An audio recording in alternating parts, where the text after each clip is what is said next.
Sir ఇంకో 50 ఇవ్వండి sir, అయినా ఖాళీకి వెళ్ళాలి. ఖాళీగా ఎందుకు వెళ్తాం? 10 రోజులు ఇద్దరం కలిసి వెళ్దాం. తెచ్చాను రా, రైల్వే స్టేషన్ ప్లాట్ఫామ్ ఉంది, తెచ్చుకో. ఏమండి బాగున్నారా? బానే ఉన్నానండి, ఇంకా బీపీ షుగర్ ఏం రాలేదు. శనివారం వస్తా అన్నారు, శుక్రవారం వచ్చారేంటి? ఇచ్చే స్టేషన్ లో పడుకొని రేపు పొద్దున్నే వస్తాను. స్నానానికి నీళ్లు పెట్టించమంటారా? ఎందుకు? డైరెక్ట్ గా నూతులు దూకేస్తాను, సాయంత్రం దించండి. రాగానే మొదలెట్టావా? ఊరుకన్నా నువ్వు కూడా అలాగే మాట్లాడతావు. రాగానే పెళ్ళని తింటాను, నాకేమైనా మనసు లేదనుకున్నావా? వచ్చి ఆల్రెడీ 5 నిమిషాలు అయింది. ఇప్పుడేనమ్మా. ఎన్నాళ్ళు క్యాంపు? సమ్మర్ కదా, జస్ట్ 2-3 మంత్స్ ఉండి వెళ్ళిపోతాను. సారీ అమ్మా, మొన్న ఎంగేజ్మెంట్ కి రాలేకపోయాను.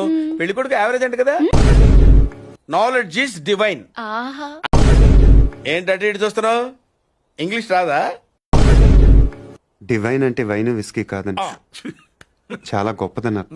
ఓహో, ఇప్పుడు అలా కూడా రాస్తున్నాను అన్నమాట. ఏమండి కాఫీ? శాస్త్రదే ఆ, ఏంటి సెకండ్ ఎగ్ తీసారా? రేపటి నుంచి కాఫీ అడిగితే అడుక్కున్నాడు పోసినట్టు దోశట్లు పోస్తారా? ఎక్కడికి? సాసర తెద్దామని. మరి దీన్ని ఏం చేయమంటావు? నువ్వు వచ్చే వరకు ఒలింపిక్ జ్యోతిని పట్టుకున్నట్టు ఇలా పట్టుకుని నిలబడినా విసుకుంటావంటే. నేనా? మరి నేనా? ఏమండి కాఫీ?